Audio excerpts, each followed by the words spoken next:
What are you saying, everybody? Welcome back to another vlog. Today is another day in the life of David First from Too Hot to Handle, and we've got an epic vlog for you coming up. First off, I need to hit a run because it's a beautiful day here in London. The sky is so blue, it's so wonderfully warm. These days are rare, so I'm gonna go out, I'm gonna go hit a workout. Also, I'm gonna be reviewing another episode of Too Hot to Handle, probably episode 6. And we're gonna be making some keto brownies because my housemate's keto and I like brownies. So it seems like an excellent, perfect little combo. That's the plan for today. As always, guys, please like this video, subscribe, do what you need to do. I love it. Hope you guys enjoy it. I'm going for a run. I'll see you later.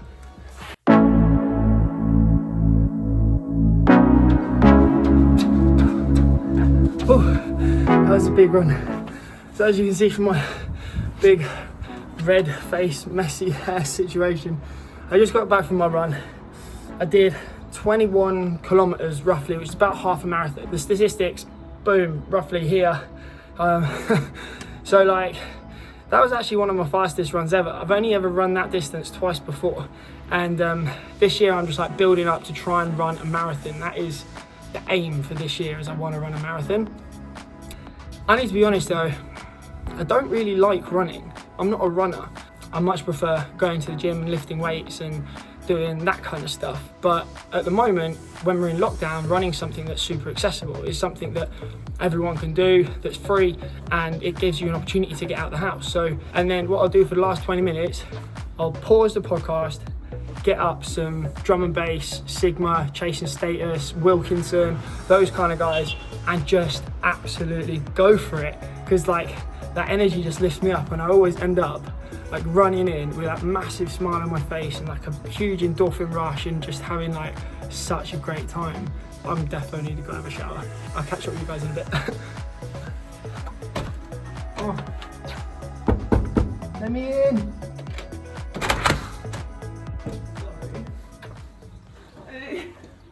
What's up, guys? So we're back done all the run, got changed, had some food. Now we're going to be making brownies. Right, so it's a little keto brownie, and I'm not keto, Ads is keto, and I just fancy joining in. But I don't know what any of the ingredients are. Right, Ads, what's going on here?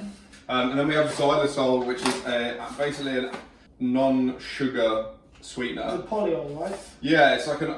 well, that's a big word, Dave. Yeah, polyol. I'll drop that one in there. Oh, grab that word. Go back on the table. I think it's got something to do with like a... It's like an alcohol sugar, I believe. Exactly. So polyols are not like typical sugar, which is sucrose.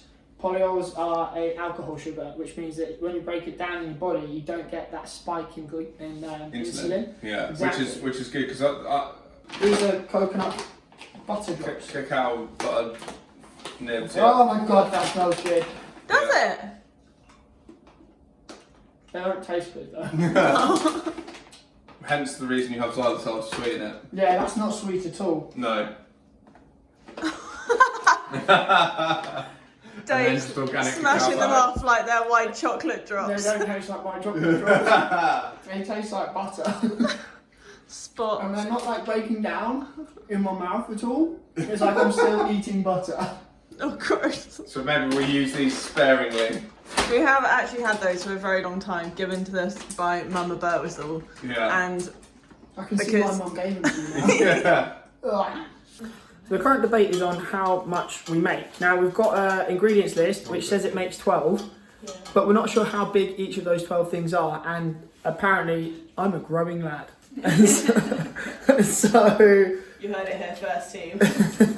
we've decided to make twice as much because I've seen Dave eat brownies before. yeah, and apparently 24 brownies between 3 seems like the smart. That seems like good ratios. I'm just questioning The size of brownie. the size of brownie. Are we making brownie? It's not the size of the brownie, it's how good it tastes. Yeah. All right. What are we doing? Are we nuts in? Are we nuts in?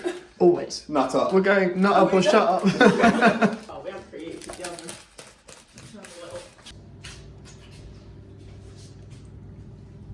Oh, hang on. Got to have that deft touch.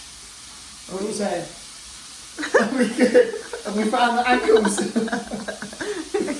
Right, keto brownie. Isn't life all about angles and ratios? Life's about angles and ratios. It's So, a thing. What do you reckon? Yeah, what do you reckon the ratios are of carbs, fats, and It's the ratio protein. of I don't give a fuck? Right, keto brownie. I'm glad we didn't leave it in any longer. Yeah, because Chrissy thought maybe 5 more minutes, and David said, no. I like my brownie nice and squidgy. Yeah, okay, maybe it's very rich. What I'm going to say, I had this bit. Often the driest part of the brownie is the exterior, so we're going to dive into the middle. Fucking hell, Dave. Let's see. Oh, look at them. That's the best bit. Alright, so as far as this compares to a normal brownie, it's a little bit more crumbly. Massive hole in the middle of it. A little bit more crumbly, very rich, very delicious, not quite as like gooey and oozy as like a regular brownie would be. But like if someone said, here's a brownie, I'd be really happy with that. Nice. Alright, I'm going to put it down. Let's go watch Short Sandal. What's up guys? It's the day after the night before and we decided to come out on a little bit of a walk. We wanted to get some air, get some sun, and this is where we're going to do our little kind of episode 6 review. So today, to start things off, my dad actually brought this to my attention. I didn't realise it at all, but yeah. Dad went, Dave, do you know what Lana spelt backwards is? I was like, oh. He's like, did they do that on purpose? I was like, I have no idea, mate. No, Dad, they didn't. I don't know. Like, maybe. But I didn't clock it when we were there, when we were filming it. I don't remember anyone bringing it up. Yeah, I don't know. That one kind of made me chuckle though. Right. What was first on the agenda for today, Chrissy? Well, I think the funniest part of the entire episode has to be you sleep talking.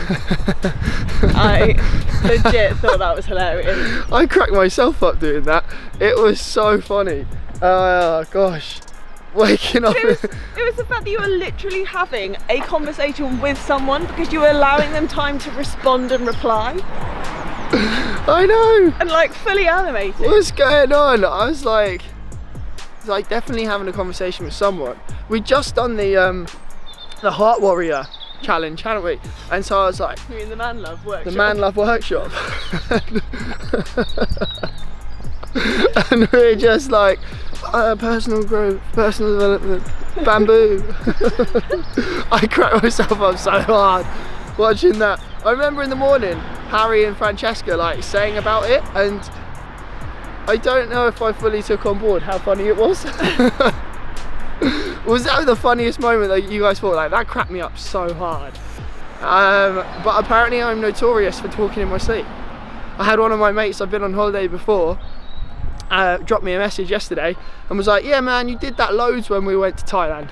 And I get a lot of feedback as well that I chat all sorts of shit in my sleep. So yeah, constantly chatting shit. That was funny. Overactive mind. Just clearly got so much going on, just so invested in the process, wasn't I? Yeah. Just clearly so invested in the process. Unlike some. Unlike some, yes. Great segue into Hayley. So Hayley left abruptly and brilliantly in a ball of fire. It was like my wish came true from the previous review.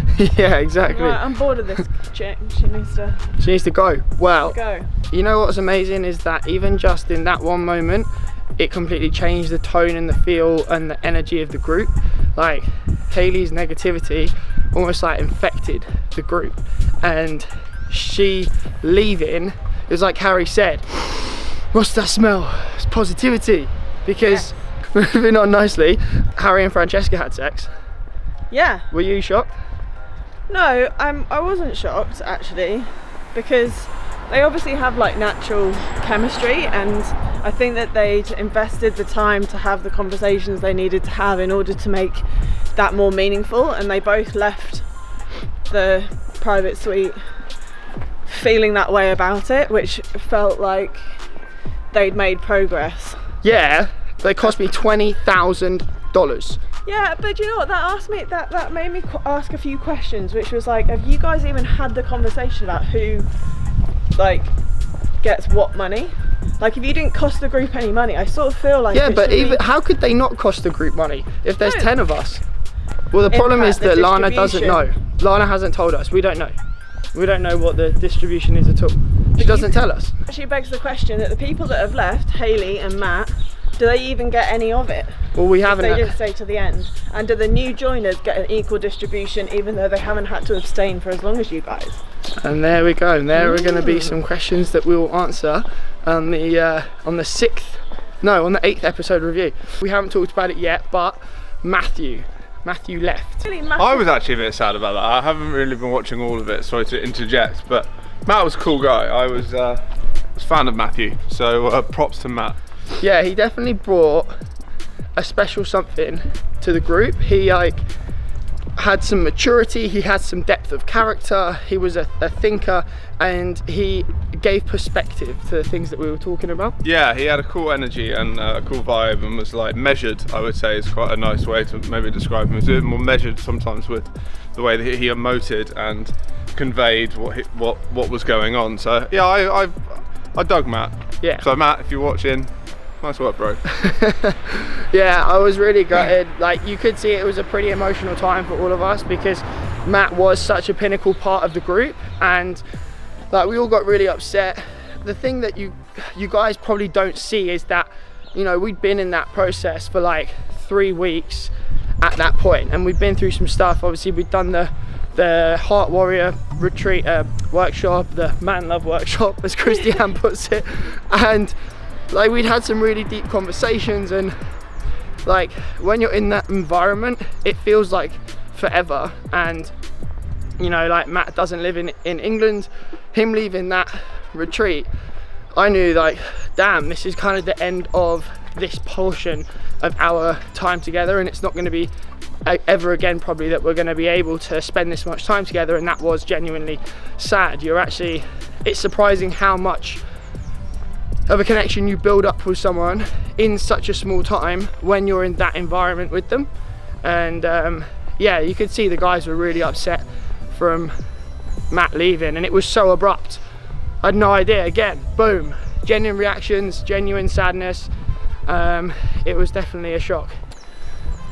What was the last thing we had to talk about? Oh, yes, the new arrivals. Oh, yeah. Grenades. I'm pleased for a little bit of new blood. Yeah, sparking up interest amongst the squad. But you know, bold, because like you said, at that point you guys had been together for 3 weeks with no technology, in an isolated environment just with each other.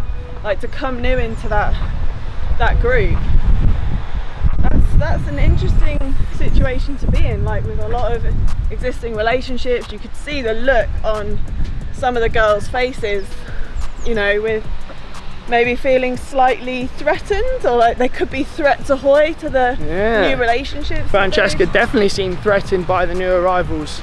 Is that revealing some insecurities about her relationship with Harry, or just her as a person? I was excited, that's for sure. I was going to say, how do you feel about it? It's funny because they commented on you being like, oh yeah, David, all about the eyes, but I know you, and you are all about the eyes. It's all about the eyes. Dark Lydia's skin a piercing.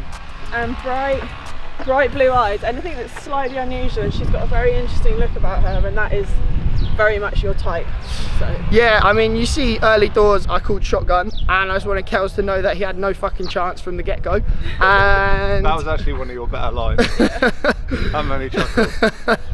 I made myself chuckle in this episode. I mean, normally you call shotgun on the front seat of a car. You don't normally call shotgun on a chick, but I mean, fair enough. I mean, you've got to do what you've got to do in certain situations. Being there for a while, there wasn't anything happening with any of the other girls. There was nothing on the horizon, and so for the new people to come in, that was really exciting. You know, in a really short space of time, we had Haley leave, we had Matthew leave, and we had the new people come in. Because obviously that's in an episode, but like how long, like for context, was that? Was that like a week or No, a few days? so Haley left, and then the new people came in either that day or the next day. Okay, cool. And then Matt left the day after. Wow, so it was real quick. Yeah, it happened in a really short space of time. That party though, that was a lot of fun. We had a good old boogie, we had a few drinks, we had some music. Like, don't underestimate how important music is to you. We didn't really have any music, like only at specific occasions like that party.